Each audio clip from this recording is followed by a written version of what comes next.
Bill's last tittle tattle live stream for now.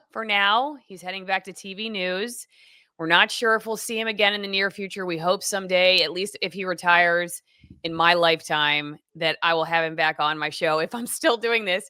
God help me in 40 years. Bill, I took the 40 years.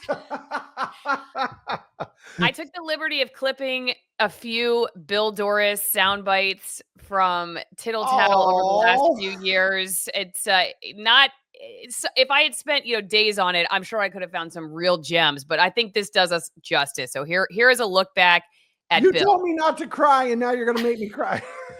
None of it's sentimental. It shouldn't make you cry, but here you go. This is going to be, if you want to clip a controversial part of Tittle Tattle, now's the time. 3, 2, 1. I don't mean to sound like I'm not, maybe I am triggered. That's fine. If I'm triggered, I'm triggered. Everything that our founding fathers were trying to fight against, she's had so many falsehoods and so many lies. She's the Bill O'Reilly of the left. Media malpractice, and this was garbage. And I hope somebody else calls them out on it.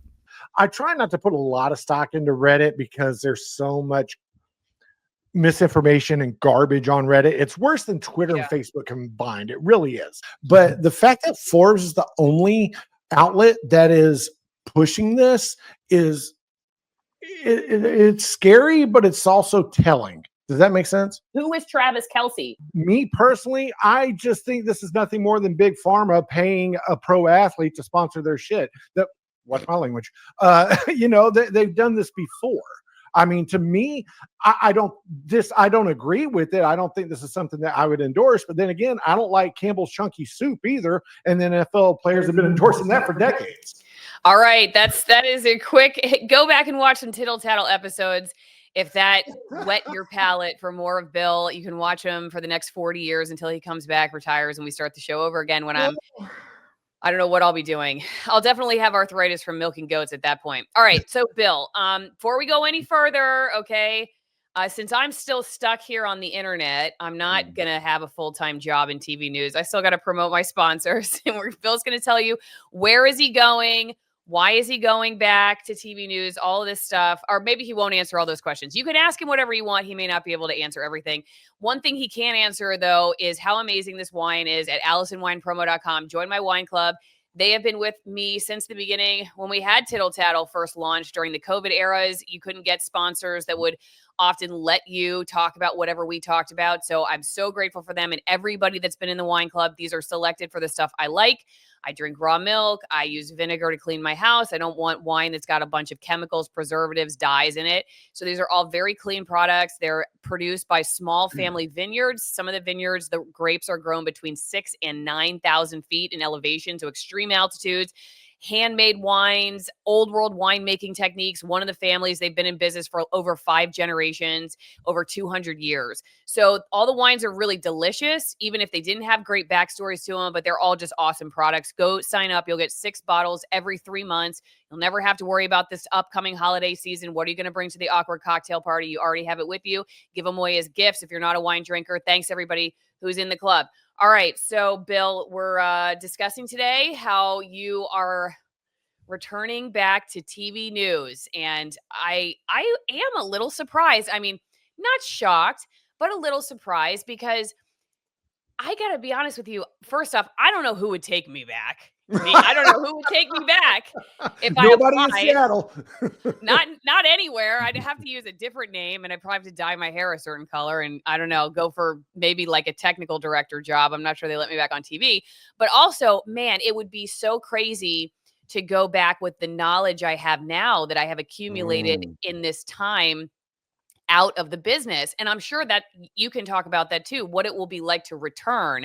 Because I know if I sat in editorial meetings now after the last 5 or 6 years on the internet, man, it would be wild to hear the conversations with different ears and see them with different eyes than I had back when I was in the business. But let's just start with the basics. Tell us a little bit about how you made the decision. What can you tell us about where you're going and what you'll be doing? Okay, so anybody who knows me knows that over the last 6 years, I've been doing IT remote work from home.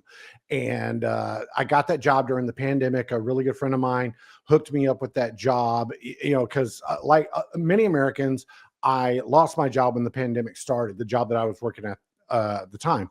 And, you know, $15 an hour is better than no bucks an hour. And I had no clue. But I fell in love with the work. I fell in love with IT. I don't think if I would have fell in love with it if I wasn't working with nurses and doctors.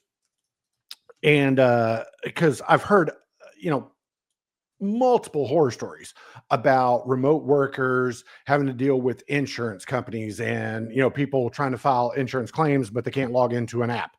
So working with people who are already predisposed to care for other human beings, that really helped me along.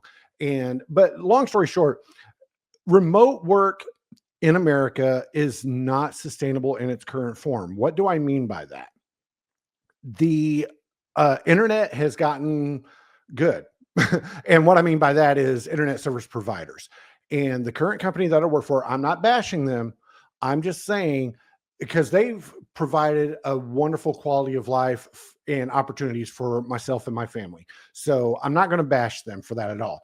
But like a lot of companies with remote work, and it's a dirty little secret, God forbid, NBC did great work on this, but remote work in America in its current form is not sustainable, and it is dying because they are pushing these jobs overseas. They are pushing them to places where they can pay people $2 an hour versus $20 an hour. Now, you couple that with the fact that AI, I know that's a buzzword and a big thing that scares people. AI does a lot of things. What it does well, it does very well. Writing code, chatbot stuff. But what it does crappy, it's terrible. Oh my God. So don't get scared by AI just yet. And Allison and I, we've had these conversations and we've had shows about AI news anchors. So, you know, but when I saw the writing on the wall, I almost got laid off last month. And my boss fought hard for me to keep a position, and we made it somewhat of a hybrid position. And I'm so grateful for management in my current company. But I have to think long term. I've got to think about my family, and I've got to think, you know, I'm only 50 years old. I still have hopefully another 20 years of work and life ahead of me. But I'll also say this, Allison, and my soon to be boss, we had a heart-to-heart before we got into, because the station that I'm going to, the news director is somebody I've worked with at 2 other stations and is just a phenomenal person. She's got more Emmys than you. So No. yeah, I know that's saying something, but yeah. But anyway, it was very much I left the business at a bad time in 2018. And I want to leave the TV news business better than I found it. And I can't do that sitting on my ass on the couch. All right. Well, we're going to be watching to see if that happens. So you're talking about the difficulty and sustainability of what you were doing. That brings me to a question on locals. Thanks everybody who supported on locals, AlisonMorrow.locals.com, $5 a month. Get to ask questions, be in the live chat, and keep the business going. So get all the farm content there too. And it's a great community. Brisbill, hi, Bill. Best of luck to you and the new job. But isn't going back to TV news like trying to bail out a sinking boat with a bucket with no bottom in it? So there's questions. A lot of people have, I think, fair questions about viability of TV news or of the legacy press. I mean, they don't seem to be doing that well either. So what do you think about that? No, I completely and 100% agree.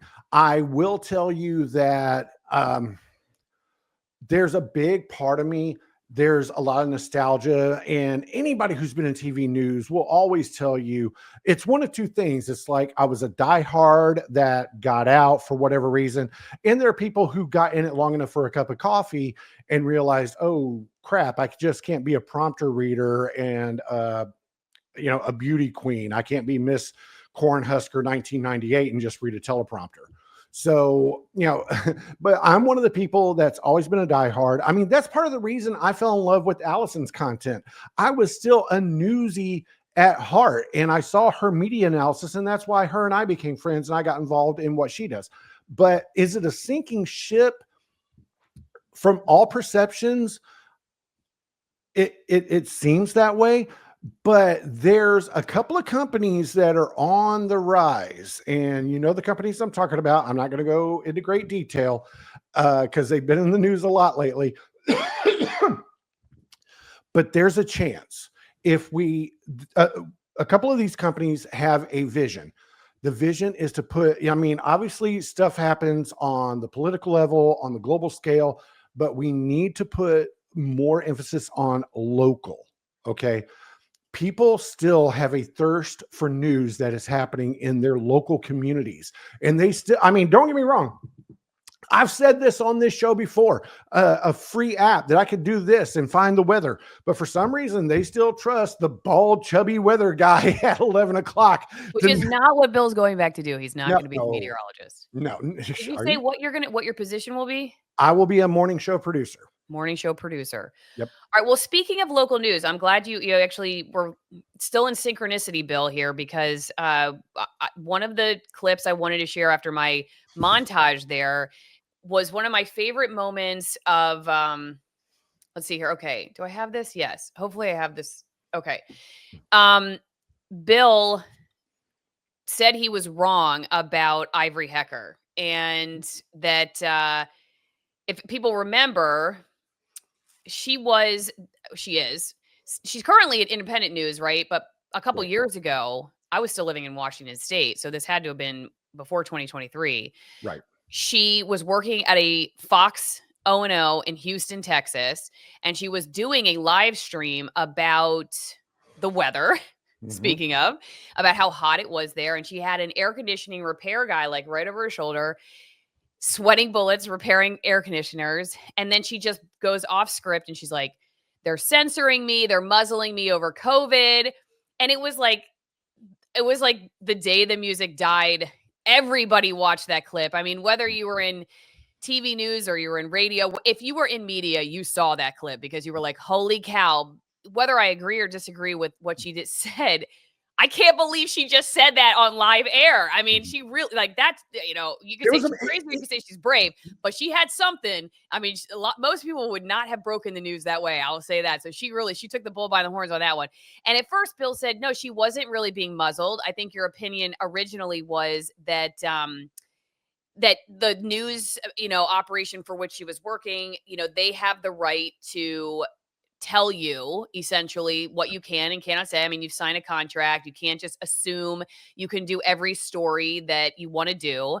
But after you heard the tapes that she released and she recorded her bosses, you changed your mind. So let's just listen to the beginning of this. Okay, here we go. Bill Dorris is back to say he was wrong about Ivory Hecker. And I don't understand why she thinks not being able to report that on their platform is her being muzzled or silenced or censored in any way. Now, if you don't know Bill or Ivory, real fast. A couple days ago, Fox 26 Houston reporter Ivory Hecker goes a little off script, shall we say, in one of her live shots about a heat wave and says she's busting her station on air. And then later they released these tapes that she'd recorded with her bosses. Essentially, it all goes back to hydroxychloroquine and COVID. And she said she was being muzzled. She wasn't allowed to post about this stuff and that she was being censored essentially by her bosses. And that's why she went to Project Veritas and they released it all. And now, it's just become a big deal. So, Bill, what did you originally say? What was your original opinion of all of this? And how have you changed your mind? Well, Allison, I had two original opinions. The first one, I still stand by. I still say that this was her version of a sex tape. This was her a launching pad into something independent of corporate news. And I think the near $200,000 payday that she's going to see comes from it. And again, I want to reiterate, I'm not knocking this young lady. Where there's chaos, there's controversy, and controversy creates cash. So I'm not mad at her for that at all. Do your thing. What I was wrong about, and now that we have the full context and we've seen more and we've heard more, she was being muzzled. And the video that she has posted on her YouTube channel kind of proves it just about beyond all belief. Now, I still think it is kind of selectively edited, kind of a la Project Veritas's editing, but it's pretty damning because you can't edit the things that are being said. And I'm going to stop it there. So, all right, Bill, you're going back into TV news. I'm curious, how would you manage a situation like this? I mean, you're going back in now knowing that there's situations, right? Like Ivory Heckers. It would haunt me a little bit now that I know what I know. How do you handle that in the TV news business now that you're going back with the knowledge that you have? Okay, it's a fair question, but I think a fair answer is I just don't know, because in the spur of the moment, let's be honest about two things. Number one, I stand by what I said. To this day, I am tripling down. This was Ivory Hecker's shot to capitalize. I think she had good intentions at heart, but she sure didn't turn down that $250,000. Okay, so let's just be honest about that. But in the current state of affairs, I'm not so much worried about, and I'm getting a little choked up because we just recently had an anniversary about this. I'm not so much worried about an Ivory Hecker or somebody going online or during a live shot saying, hey, I'm going to expose being censored. I'm more concerned and worried about my morning show live shot crew getting murdered on live TV.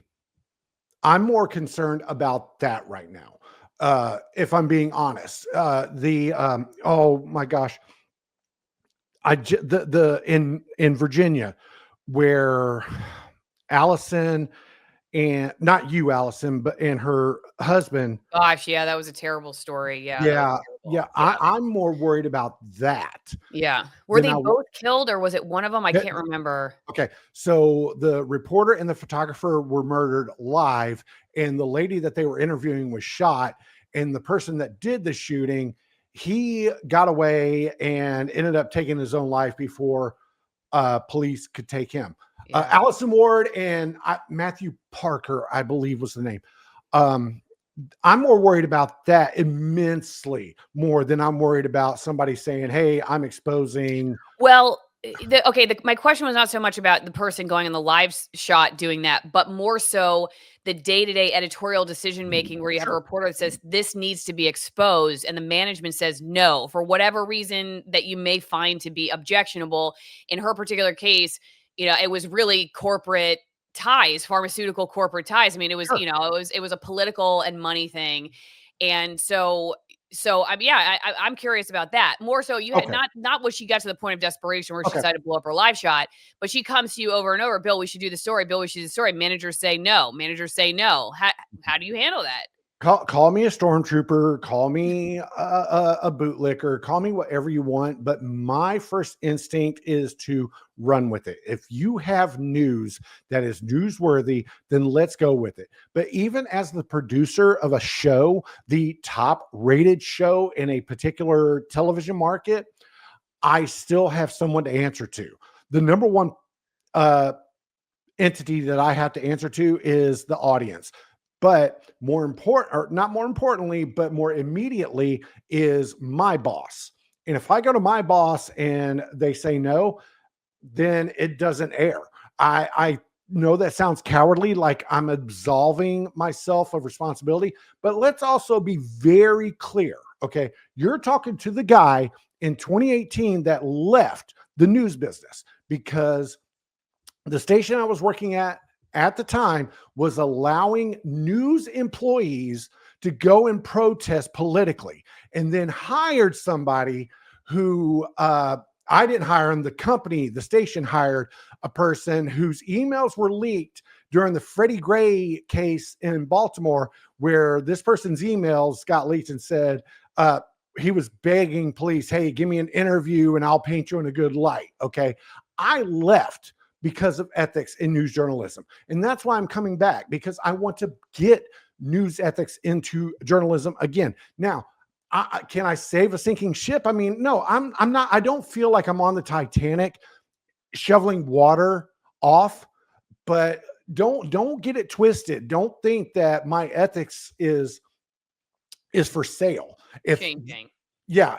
If there's something that goes on in this new position, I'll leave in a heartbeat. And I have the support of a bunch of viewers, my God, my family, my friends, and most Saddle. important, yeah, and most importantly, my super awesome, amazing, sexy, smart wife. Okay, so I'm sorry. In her eyes, if I do wrong, that's when I'm at my worst. But no, if my ethics comes into question, then I'll leave the business again. But I will. I'm doing everything I can to try to leave it better than I found it. All right. Well, Bill's not going to be on television, but Oh that no, doesn't I mean got you a face can't for send him radio. some good makeup. If you want to send him some good makeup, or maybe his wife, as a celebration for going back to TV, she's gonna go to those TV parties. Go to formlessbeauty.com and use Allison at checkout for 10% off. This is Jenny McCarthy's makeup company. She started looking into all the toxins and everything in makeup. She's a model and found that they were pretty disgusting, actually. I knew this many years ago, back when I was in Seattle. I started to get into this, and it can be very difficult to find a good makeup that also is healthy for you. I mean, that, doesn't do anything like disrupt your hormones and, add plastics into your bloodstream. So these are fragrance free, which is really fragrance. What does that even mean? It's like natural flavors in food. They'll put anything under the fragrance label. Paraben free, phthalate free, talc free, formaldehyde free, hormone disruptor free. It's like the cleanest makeup on the market. And it's also really good makeup. I'm wearing it right now. I gotta say, like, I use the cheek and the lip stuff. It's interchangeable. You're looking at like one of them, I think, right there, and they come in all different colors, and you can use them on your cheek and your lips. You don't have to get a special lipstick. The mascara is to die for. I love the mascara, and I just love that. I don't have to worry about, like, my daughter gets into my makeup bag and she's put a bunch of chemicals on her face. So she's going to be wearing this too someday if she ever wears makeup, if her dad ever lets her. We know he's going to be waiting for all those boyfriends at the front door, and it won't be until she's 50 years old that there will be allowed to come up. No, I'm just kidding. I need grandkids. Anyway, formlessbeauty.com, promo code Allison for 10% off.